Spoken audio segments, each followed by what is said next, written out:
welcome them for their contribution, for their participation here. Let's give a big round of applause to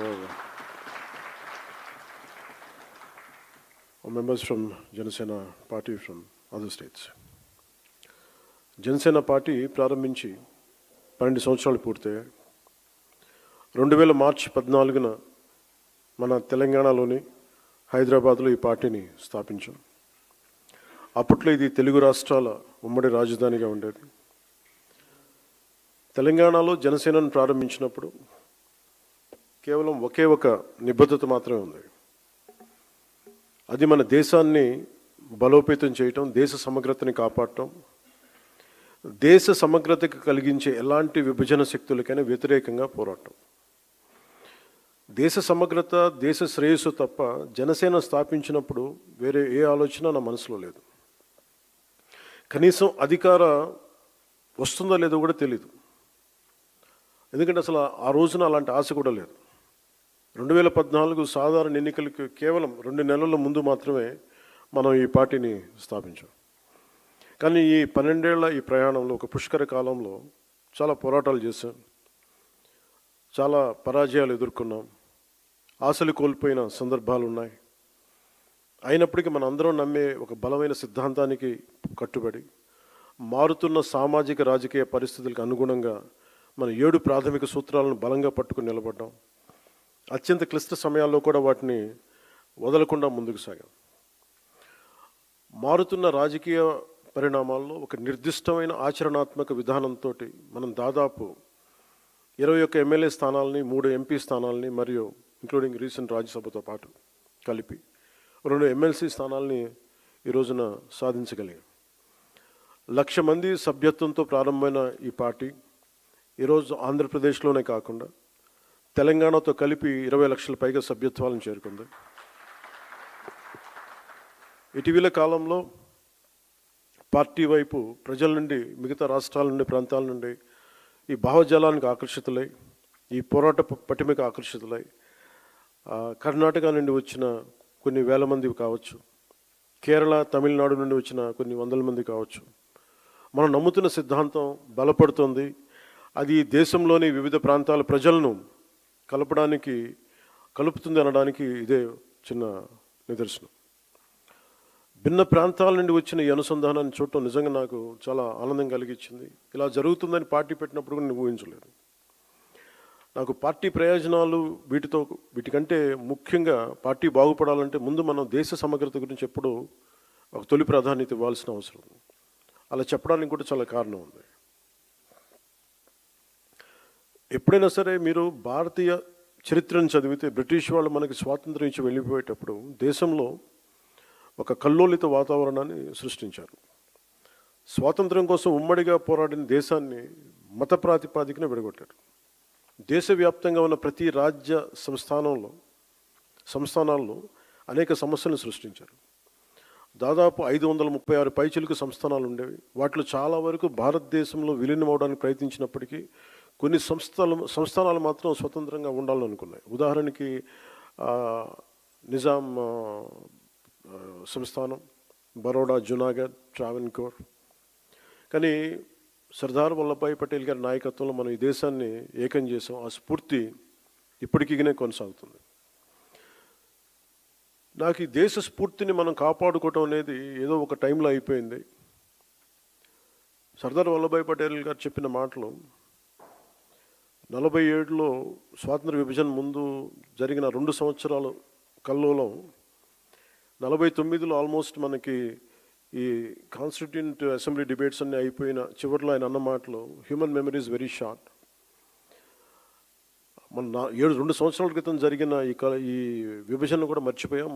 అందువల్ల ఇది ప్రతి ఒక్కళ్ళు గుర్తుపెట్టుకోవాల్సింది అనేది ఆయన చాలా వేదంతో చెప్పారు. అది సో ఆ మాటల్ని నేను చాలా ఇన్స్పైర్ చేసినాయి నాకు. అంటే ఈ దేశ స్ఫూర్తిని కాపాడుకోవటం అనేది ఒక రోజుతో అయిపోయే పని కాదు. ప్రతి తరం కూడా దాన్ని ముందుకు తీసుకెళ్ళాలి. వారే దానికి మార్గదర్శకులు కావాలి. సమకాలీన రాజకీయాల్లో ఎవరైతే అధికారం కోసం ఆశపడి ఈ సూత్రాన్ని విస్మరిస్తారో వారు తమ స్వల్పకాలిక రాజకీయ ప్రయోజనాల కోసం ప్రజల మధ్య, ప్రాంతాల మధ్య విభజనను సృష్టించి దేశ సమగ్రతని ప్రమాదంలో పడేస్తున్నారు. అనేక మార్లు చెప్పాను. 2014లో కాంగ్రెస్ పార్టీ ఆంధ్రప్రదేశ్ రాష్ట్రాన్ని విభజించిన తీరు ఆవేదన వెలిబుచ్చాను తప్ప ఇక్కడ తెలంగాణ రాష్ట్ర విభజనని జనసేన ఏ రోజు కూడా దాన్ని అడ్డు చెప్పలేదు. ఇది 2009 నుంచి నేను రిపీటెడ్గా చెప్తున్నా, this is my commitment and also Janasena's commitment for betterment of Telangana, for the statehood of Telangana. కాకపోతే కాంగ్రెస్ పార్టీ విభజించిన తీరు మటుకు ఒక అసంతృప్తిని, ఒక అశాంతిని సృష్టించింది. ఈ రోజుకి ఆ వారసత్వపు సమస్యలు ఇలాగే ఉన్నాయి, ఆస్తుల పంపకాలు కావచ్చు. అంటే ఇవన్నీ కాంగ్రెస్ పార్టీ ఆ రోజు చేసిన విభజించిన విధానం కానీ, వాళ్ళ డివిజివ్నెస్ అప్రోచ్ కానీ ఈ రోజుకి ఆ ధోరణి మారలేదు. దానికి ఉదాహరణ ఇటీవల తెలంగాణలో జనసేన సభని అనుమతులు ఇవ్వకుండా అడ్డుకోవడం. ఈరోజు ఎజెండాలో ఇది ప్రధాన అంశం కానప్పటికీ కూడా ప్రతిసారి ఒక్కొక్క రాజకీయ పార్టీ తమ సొంత రాజకీయ సరిహద్దులు పెట్టుకొని ఎలాంటి విభజనలు సృష్టిస్తారో చెప్పడానికి నేను దీన్ని ఒక ఉదాహరణగా చెప్తున్నాను.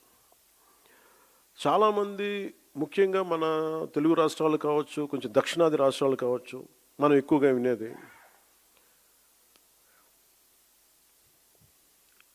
మేము ఢిల్లీ మెడలు ఉంచుతాం, చొక్కా పట్టుకొని నేలకు దించుతాం, తడాకా చూపిస్తాం అని దక్షిణాది నాయకులు చాలామంది చాలా పెద్ద పెద్ద మాటలు మాట్లాడుతూ ఉంటారు. కానీ నిజంగా వాళ్ళు ఢిల్లీకి రాగానే ఆ మాటలు ఎందుకు గొంతులోంచి రావు, పెగలు ఏంటో భయం అనుకుంటా. అంటే ఎందుకు రాదు అంటే ఆ మాటలు వ్యక్తుల్ని చూసి వీటన్నిటికంటే కూడా ఢిల్లీ రాజధాని చూసిన ఆ విశిష్టత, ఇక్కడున్న విశిష్టత, ఢిల్లీ అనేది ఒక వ్యక్తుల గురించి కాదు, అది చేసిన త్యాగాల గురించి.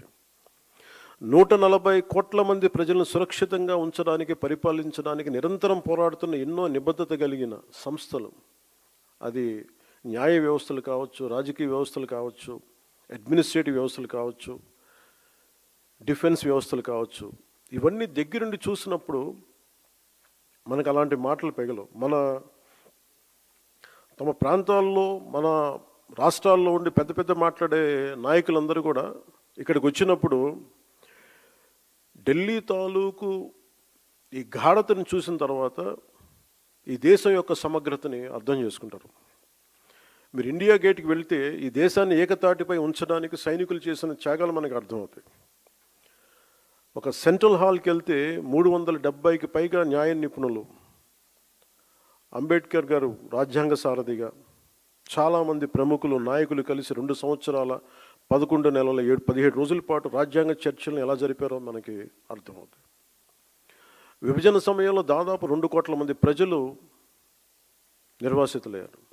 18 నుండి 20 లక్షల మంది ప్రజలు ప్రాణాలు కోల్పోయారు. మనం ఢిల్లీని తాకినప్పుడల్లా మనకి ఈ విషయాలని మనసులోకి స్ఫురణలోకి వస్తాయి.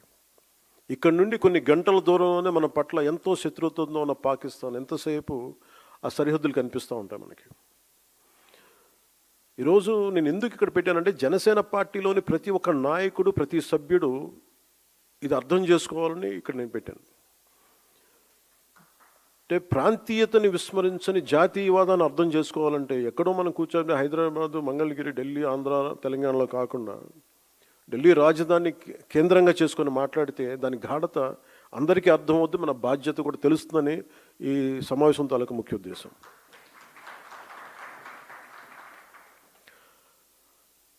జాతీయ సమగ్రత, దేశభక్తి అనేది జనసేనకి చాలా కీలకమైన అంశం కావాలి మనందరికీ.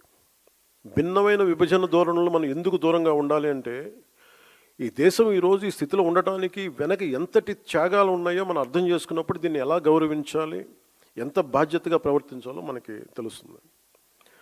మనకున్న లిమిటెడ్ పరిమితులు కావచ్చు, స్వీయ పరిమితుల్లో మన సొంత సామర్థ్యాలతోటి జనసేన పార్టీ ద్వారా దేశ స్ఫూర్తిని ముందుకు తీసుకెళ్ళటం ఈరోజు ఈ సమావేశం యొక్క ముఖ్య ఉద్దేశం. మీరు వీటన్నిటిని అర్థం చేసుకొని తిరిగి వెళ్ళినప్పుడు వీటన్నిటి వెనక ఉన్న లోతైన భావాన్ని, దీని గాఢతని, దీని తీవ్రతని మీరు అర్థం చేసుకుంటారు. అంటే ఒకసారి ఏమైపోతుందంటే మనకి తెలుగులో చెప్తున్నట్టు మనకి కూపస్థ మండూకాలు అంటారు, బావిలో కప్పల్లాగా. మన నేల మీదే కూర్చొని మాట్లాడి మన పరిమితులతో ఉండే అంటే మన గీసుకున్న గీతల మధ్య మాట్లాడితే దేశం తాలూకు సారూప్యత కానీ దేశం తాలూకు విశిష్టత కానీ మనకు అర్థం కాదు. అందుకని మన స్వంత సరిహద్దులకి మనం గీసుకున్న సరిహద్దులకి పరిమితం కాకుండా విశాల ప్రపంచాన్ని చూడటానికి ఈ రోజున ఢిల్లీ రాజధాని మనకు ఒక పెద్ద వేదికని ఇచ్చింది. సుమతి శతకంలో చెప్పినట్టు మనందరం ఏమనుకుంటామంటే అంటే బలవంతమైన సర్పం కూడా చలిచీమల చేత చిక్కి చచ్చిపోద్ది అంటారు. మనందరం ఏమనుకుంటాం, మనకు స్థాయి లేదులే, మనందరం చిన్న మనుషులే పెద్దలు అనుకుంటాం, ప్రతి ఒక్కరు ఈజీగా మాట్లాడేయచ్చు అనుకుంటాం. కానీ ఇలాంటి ప్రతి వ్యక్తి ఈ మధ్య మీరు చూస్తూ ఉన్నారు కొంచెం కాక్రోచెస్ అనే ఇది కూడా అని నాకు సుమతి శతకం గుర్తొచ్చింది. అంటే చాలా చిన్నగా కనిపించే క్రిమి కీటకాలు కూడా, చిన్న చీమలు కూడా ఒక బలవంతమైన సర్పాన్ని చంపేస్తాయి అన్నట్టుగా చిన్న చిన్న ఆలోచనలు ఇండివిజువల్ వ్యక్తులు వీళ్ళందరూ కూర్చొని మనకి సరైన దేశం తాలూకు గాఢతని కానీ తీవ్రతని కానీ దీని తాలూకు లోతుని అర్థం చేసుకోకపోతే చాలా డివిజివ్నెస్ యాటిట్యూడ్తో మాట్లాడి దేశం తాలూకు సమగ్రతని బలి చేసేయడానికి ఎప్పుడు శక్తులు సిద్ధంగా ఉంటాయి. అలాంటి ఆలోచన ప్రవాహంలో మనం చిక్కుకోకూడదు అన్న భావన తెలియజెప్పడానికి ఈ ఢిల్లీని వేదికగా పెట్టాం. అయితే చాలా కోట్ల మంది చిన్న చిన్న ఆలోచనల వ్యక్తులు కూడా కలిస్తే అది మంచి కావచ్చు చెడు కావచ్చు చాలా బలమైన ప్రభావాన్ని సృష్టించగలరు. అందుకని ఈ విభజనవాదాన్ని సృష్టిస్తున్నారు లేదంటే ఇలాంటి పరిస్థితుల్లో మనం దాంట్లో భాగస్వామ్యం కాకూడదు, దాంట్లో మనం ఎంత ఎదురెడ్డి పోరాడాలని చెప్పడానికి దీని తాలూకు ముఖ్య అంశం. సో మిమ్మల్ని అందరినీ ఇక్కడికి ఆహ్వానించడంలో నా ముఖ్య ఉద్దేశం ఒకటి, ఒక బాధ్యత గల రాజకీయ పార్టీగా ఈ ఆశయాన్ని మరింత స్వాతంత్ర్య